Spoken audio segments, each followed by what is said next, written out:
రామదాస్ గారి విషయంలో కనపడలేదండి భద్రాచలంలో గంజిగుంటలో పడిపోయినటువంటి పిల్లవాడి శవాన్ని ఉడికిపోయిన దాన్ని తీసుకెళ్లి రాముడి దగ్గర పెట్టి నువ్వు ఇచ్చిన కొడుకు ఇవ్వాలనుకుంటే ఇయ్యి, లేకపోతే నీలో కలిపేసుకో.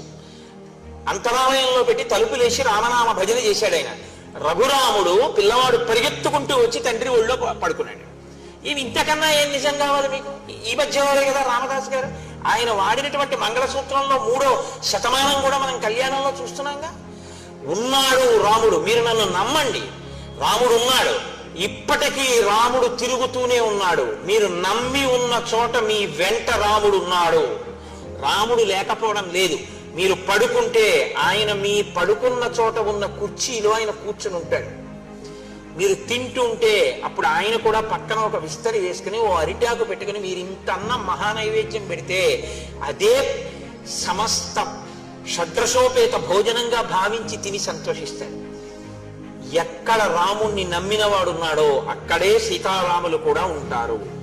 అందుకే శాస్త్రంలో మాట ఉంది, రాముణ్ణి తెచ్చుకోవడానికి తేలిక మార్గం రామభక్తుణ్ణి తెచ్చుకోవడానికి. తెలుసా అండి? రామభక్తుడు వస్తే సీతారాములు వస్తారు.